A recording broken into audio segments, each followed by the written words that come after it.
Sophia, and today I'm going to continue chapter 2 of Little House in the Big Woods. So, first, to begin reading, in the first chapter, I have read to you the stories and the life of this family. Do you wonder much more about their lives? So let's continue with me with chapter 2, the winter days and the winter nights. Winter days and winter nights. The first snow came and the bitter cold. Every morning, Paul took his gun and his traps and was gone all day in the big woods, setting the small traps for muskrats and mink around the creeks. The middle-sized traps for foxes and wolves in the big woods. He set out the big bear traps, hoping to get a fat bear before they all went into their dens for the winter. One morning he came back, took the horses and sled, and hurried away again. He had shot a bear. Laura and Mary jumped up and down and clapped their hands. They were so glad. Mary shouted, "I want the drumstick! I want the drumstick!" Mary did not know how big a bear's drumstick is. When Paul came back, he had both a bear and a pig in the wagon. He had been going through the woods with a big bear trap in his hands and the gun on his shoulder. When he walked around the big pine trees covered with snow, and the bear was behind the tree. The bear had just killed the pig and was picking up it to eat it. Paul said the bear was standing up on its hind legs, holding the pig in its paws just as though they were hands. Paul shot the bear, and there was no way of knowing where the pig came from, nor whose pig it was. "So I just brought home the bacon," Paul said. There were plenty of fresh meat to last it for a long time. The days and the nights were so cold that the pork and the box and the bear meat hanging in a little shed outside the back door were solidly frozen and did not thaw. When Ma wanted fresh meat for dinner, Pa took the axe and cut off a chunk of frozen bear meat or pork. But the sausage balls, or the salt pork, or the smoked hams and the venison, Ma could get for herself from the shed and the cigarette. The snow kept coming till it was drifted and banked against the house. In the morning, the window panes were covered with frost and beautiful pictures of trees and flowers and fairies. Ma said that Jack Frost came in the night and made the pictures while everyone was asleep. Laura thought that Jack Frost was a little man, all snowy white, wearing a glittering white pointed cap and soft white knee boots made of deerskin.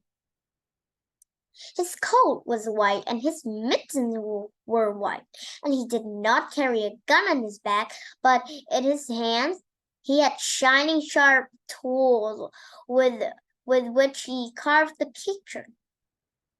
Laura and Mary were allowed to take Ma's thimbles and make pretty pattern of circle in the frost and the glass, but they never spoiled the picture that Jack Frost had made in the night. When they put their mouths close to the panes and blew their breath on it, the white frost melted and ran in drops down the glass. Then they could see the drips of snow outdoors and the great trees standing bare and black, making thin blue shadows on the white snow. Laura and Mary helped Ma with work. Every morning there were the dishes to wipe. Mary wiped more of them than Laura because she was bigger, but Laura always wiped her own plates carefully. By the time the dishes were all wiped and set away, the trundle bed was aired. Then, standing on one side each side, Laura and Mary straightened the covers, took them in well at the food and the sides, plumped up the pillows and put them in place. Then Ma pushed the trundle bed into its place under the big bed. After this was done, Ma began the work that belonged to that day. Each day had its own proper work. Ma used to say, wash on Monday, iron on Tuesday, mend on Wednesday, churn on Thursday, glean on Friday, bake on Saturday, rest on Sunday. Laura liked the churning and the baking days best of all the week. In winter, the cream was not yellow as it was in summer, and butter churned from it was white and not so pretty. Ma liked everything on her table to be pretty, so in the winter time she colored the butter. After she had put the cream in the tall crockery churn and set it near the stove to warm, she washed and scraped a long orange-colored carrot. Then she grated it on the bottom of the old leaky tin pan that Pa had punched full of nail holes for her. Ma rubbed the carrot across the roughness until she had rubbed it all through the holes. And when she lifted up the pan, there was a soft, juicy amount of grated carrot. She put this in a little pan of milk on the stove. Then when the milk was hot, she poured milk and carrot into a cloth bag. Then she squeezed the bright yellow milk into the churn, where its color all the cream. Now the butter be yellow. Laura and Mary were allowed to eat the carrot after the milk had been squeezed out. Mary thought she ought to have the larger share because she was older, and Laura said she should have it because she was littler. But Ma said they must divide it evenly. It was very good. When the cream was ready, Ma scalded the long wooden churn dash, put it in the churn, and dropped the wooden churn over a cover over it.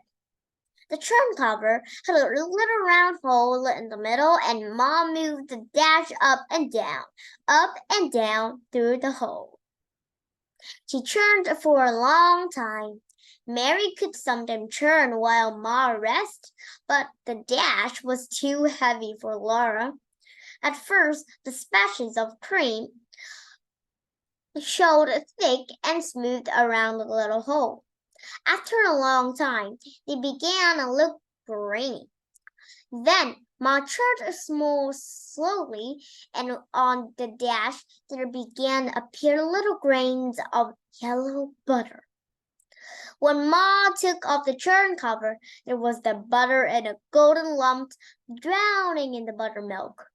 Then Ma took out the lump with a wooden paddle in a wooden bowl, and she washed it many times in the cold water, turning it over and over and working it with the paddle until the water ran clear. After that, she salted it. Now came the best part of the churning. Ma molded the butter, and on the loose bottom of the wooden butter mold was carved the picture of a strawberry with 2 strawberry leaves. With a paddle, Ma packed butter tightly into the mold until it was full. Then she turned it upside down over a plate and pushed on the hand of the loose bottom. The little firm pad of golden butter came out, with the strawberry and its leaves molded on the top. Laura and Mary watched, breathless, on each side of Ma, while the golden little butter pads, each with its strawberry on the top, dropped onto the plates as Ma put all the butter through the mold. Then Ma gave them each a drink of good fresh buttermilk. On Saturday, when Ma made the bread, they each had little pieces of dough to make into a little loaf. They might have a bit of cookie dough, too, to make little cookies. And once Laura even made a pie in her patty pan. After the day's work was done, Ma sometimes cut Paper's dolls for them. She cut the dolls out of stiff white paper and drew faces with a pencil. Then, from bits of colored paper, she cut dresses and hats, and ribbons and laces so that Laura and Mary could dress their dolls beautifully. But the best time of all was at night when Paul came home. He would come from his trapping through the snowy woods with a little icicle hanging on the end of his muskrats. He would hang his gun on the wall over the doors, throw off his fur cap and coat and mittens, and called, "Where's my little half friend of sweet cinder half drunk up?" That was Laura because she was so small. Laura and Mary would run to climb on his knees and sit there while he warmed himself by the fire. Then he would put on his coat and cap and mittens again and go out to do the chores and bring in plenty of wood for the fire. Sometimes when Pa walked his trap lines quickly because the traps were empty, or when he had caught some game sooner than usual, he would come home early. Then he would have time to play with Laura and Mary. One game they loved was called Mad Dog. Pa would run his fingers through his thick brown hair, standing it up on end. Then he dropped on all fours and growled. He chased Laura and Mary all around the room, trying to get them cornered where they couldn't get away. They were quick as dodging and running, but once he caught them against the wood box behind the stove, they couldn't get past Pa. There was no way out. Then Pa growled so terribly. His hair was so wild and his eyes were so fierce that it all seems real. Mary was so frightened that she could not move. But as Pa came nearer, Laura screamed, and with a wild leap and a scramble, she went over the wood box, dragging Mary with her. And at once there was no Mad Dog at all. There was only Pa standing there with his blue eyes shining, looking at Laura. "Well," he said to her, "you're only a little half-friend of cinder half drunk up, but by jinks, you're as strong as a little French Jules." "You shouldn't frighten the children so, Charles," Ma said. "Look how big their eyes are." Paul looked, and then he took down his fiddle, began to play and sing. "Oh, Yankee Doodles wanted down, he swore, striped and drowsy, he saw he couldn't see the town, there was so many houses." Laura and Mary forgot all about the Mad Dog. And there he saw some great big guns, big as a log of marbles, and every time they turned him round, it takes a chunk of cattle. And every time they fired him off, it took a horn of powder. It made a noise like father's gun and made the nation louder. Pa was keeping time his foot, and Laura clapped her hands to the music when he sang, "And I'll sing Yankee Doodles, I'll sing Yankee Doodles, and I'll sing Yankee Doodles, and I'll sing Yankee Doodles." All alone in the wild big woods, and the snow and the cold and the little log house was warm and snug and cozy. Pa and Ma and Mary and Laura and baby Carrie were comfortable and happy there, especially at night. Then the fire was shining on the hearth. The cold and the dark and the wild beasts were all shut out. And Jack, the Brindle bulldogs, and Black Susan, the cat, lay blinking at the flames in the fireplace. Ma sat in her rocking chair, sewing by the light of the lamp on the table. The lamp was bright and shiny. There was soldered in the bottom of its glass bowl with the kerosene to keep the kerosene from exploding, and there were bits of red flannel among the salt to make it pretty. It was pretty. Laura loved to look at the lamp with its glass chimney so clean and sparkling, its yellow flame burning so steadily, and its bowl of clear kerosene colored red by the bits of the flannel. She loved to look at the fire in the fireplace, flickering and changing all the time, burning yellow and red and sometimes green above the logs, and hovering blue over the golden and ruby coals.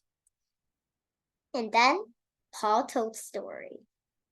When Laura and Mary begged him for a story, he would take them on his knees and tickle their faces with his long whiskers until they laughed out loud. His eyes were blue and merry.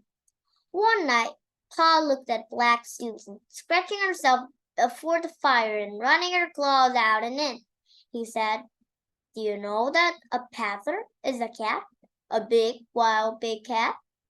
"No," said Laura. "Well, it is," Paul said. "Just imagine Black Susan bigger than Jack and fiercer than Jack when he grows. Then she would be just like a panther." He settled Laura and Mary more comfortably on his knees and he said, "I will tell you about Grandpa and the panther." "Your grandpa?" Laura asked. "No, Laura, your grandpa, my father." "Oh," Laura said, and she wiggled closer against Paul's arm. She knew her grandpa. He lived far away in the big woods in a big log house. Paul began the story of Grandpa and the panther. Your grandpa went to the town one day and was late starting home. It was dark, and when he came riding his horse through the big woods, so dark that he could hardly see the road. And when he heard a panther scream, he was frightened, for he had no one. "How does a panther scream?" Laura asked. "Like a woman," said Pa, "like this." Then he screamed so that Laura and Mary shivered with terror. Ma jumped in her chair and said, "Come see, Charles." But Laura and Mary loved to be scared like that. The horse with Grandpa on it ran faster, for it was frightened too, but it could not get away from the panther. The panther followed the dark woods. It was a hungry panther, and it came as fast as the horse could run. The screams out on this side of the road, now on the other side, and it was always close behind. Grandpa leaned forward in the saddle and urged the horse to run faster. The horse was running as fast as it could possibly run, and still the panther screamed close behind it. Then Grandpa caught a glimpse of it as it leaped off from treetops to treetops overhead. It was a huge black panther, leaping through the air like Black Susan living on the mouse. It was many, many times bigger than Black Susan. It was so big that it leapt on Grandpa. It could kill them with its enormous flashing claws and its long, sharp teeth. Grandpa on his horse was running away from it just as a mouse runs from a cat. The panther did not scream anymore. Grandpa did not see it anymore, but he knew that it was coming, leaping after him in the dark woods behind him. The horse ran with all its might. At last, the horse ran up to Grandpa's house. Grandpa saw the panther drinking. Grandpa jumped off the horse against the door. He burst through the door and slammed it behind him. The panther landed on the horse's back, just where Grandpa had been. The horse screamed terribly and ran. He was running all the way into the big woods, with the panther riding on his back and ripping his back with its claws. But Grandpa grabbed his gun from the walls and got to the windows, just in time to shoot the panther dead. Grandpa said he would never again go to the big woods without his gun. When Pa told the story, Laura and Mary shivered and snuggled closer to him. They were safe and snugged on his knees with his strong arms around them. They liked to be there before the warm fire, with Black Susan burning on the hearth and the good dog Jack stretched out behind her. When they heard the wolf's howl, Jack's head lifted and the hair rose stiff along his back. But Laura and Mary listened to that lonely sound of the dark and the cold of the big woods, and they were not afraid. They were cozy and comfortable in their little house made of logs, with the snow drift around it and the wind crying because it could not get in by the fire. This is the end of chapter 2. So, we have ended reading chapter 2 of Little House in the Big Woods. What do you think of chapter 2? Share with me in the comment below. Now let me share my own thoughts. I actually think that the best moments in this chapter is when Pa sang the Yankee Doodle songs to the little kids, to Mary, Laura, and baby Karen Mom. So, I really think that this is a fun moment and a happy moment of this family, of sharing a very cozy and comfortable night at home, singing with their father, and playing Mad Dogs, which is their favorite game.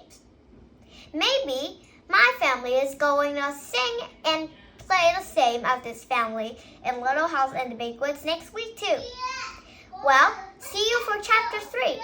Goodbye.